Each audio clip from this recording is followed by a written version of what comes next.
What's up, everybody? How to promote a mixtape. Y'all know what it is. This is Christopher Perkins with guttermind.com. Z, almostfreebeats.com. We're back again for another how to promote a mixtape video.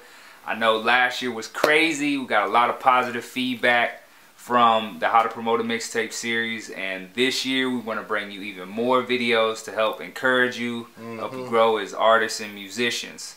So I'm gonna let Chris introduce the topic. The first topic for 2013. What are we talking about today, Chris? Man, y'all gonna love this one, man. This is, whew. Oh my God, I'm sweating. Pop the molly, I'm sweating, man. Hey, y'all gonna love this one right here. This one is a issue among hip hop like never before, man. This has been going on for a while, actually, man. Today's topic is biting popular rappers' styles. Man, whoo.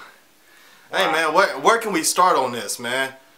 Okay, first of all, man, like, the reason why those artists got signed in the first place is because they sounded different from what was out there. Exactly. You know, it's not until their flow becomes the hot flow for the time, and then all the other popular artists who are already like well established, they start copying their flow. You know, and it's kind of like a trendy thing to do in hip hop. Right. Exactly. You know, it's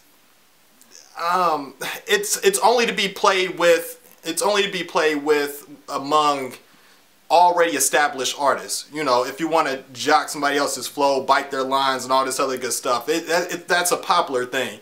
For artists like that are trying to come up, the artists that we make these videos for, you don't want to go down that route. You want to sound as different as possible and still make hot music at the same time, so you can be something new.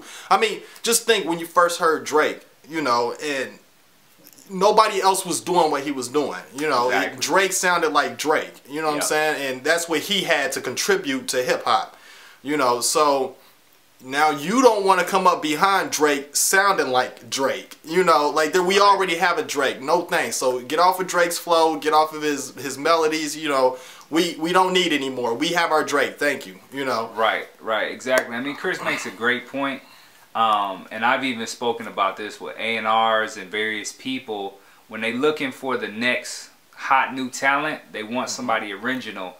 For example, prime example of an artist who has his own style, Kendrick Lamar. Man, I knew you was getting ready to say that. Kendrick Lamar has his own style. It even took me a while to get used to his style, because it's like you rapping fast and you slowing it up, and like, you know, things aren't like in a, you know, consistent pattern like I'm used to, you know, when he flows and everything.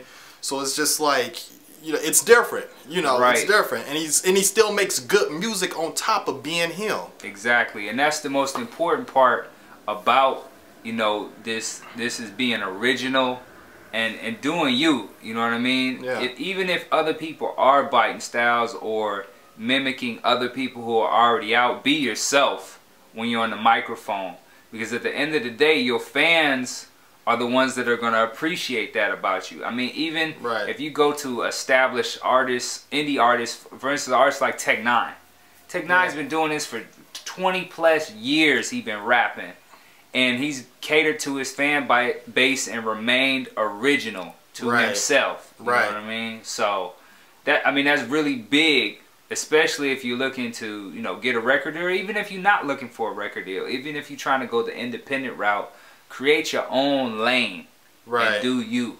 Yeah, and I see a lot of well, I hear a lot of up and coming artists that they sound just like what's on the radio, so it sounds hot almost, but it's not, because you done heard it before. But you're just like, yeah, you know, it sounds good, but you know, I'll pass. You know, you know, and it's just like, and the music is clean too, like clear, crisp, quality, like, and you know, there's a you know, hook, you know, 16 hooks, 16, you know, or you know, 3 12s and 2 hooks, you know, so the format is good, maybe a bridge in there, like they got everything right, but doing them, you know what I'm saying, like, so I mean, it's just, this is just a PSA, man. You know,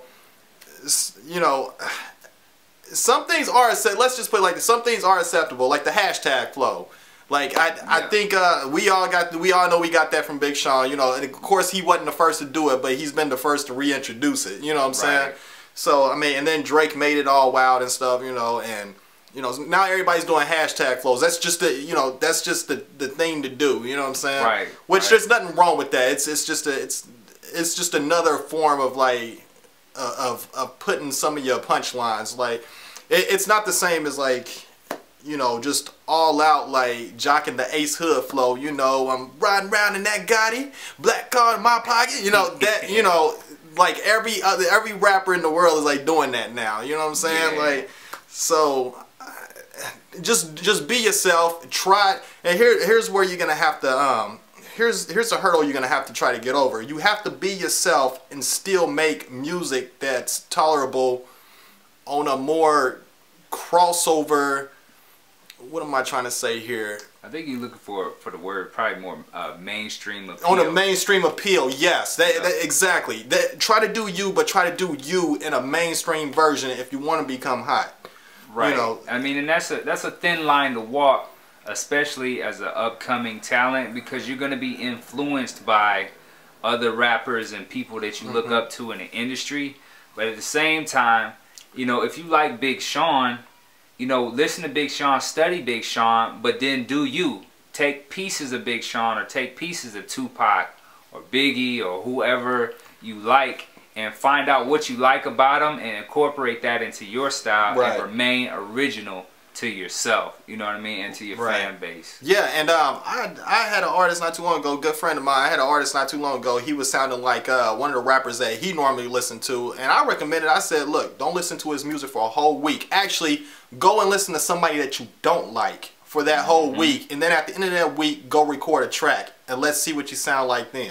Right. You know what I'm saying? So, I mean, it's getting down to the bottom of something. Getting down to the bottom of you doing you. Like, who are you really sounding like here? So, I mean, you got to, like, go back and listen to yourself and you know, and get opinions from others. And, you know, you just got to kind of, like, figure it out. You pay attention to what you're hearing.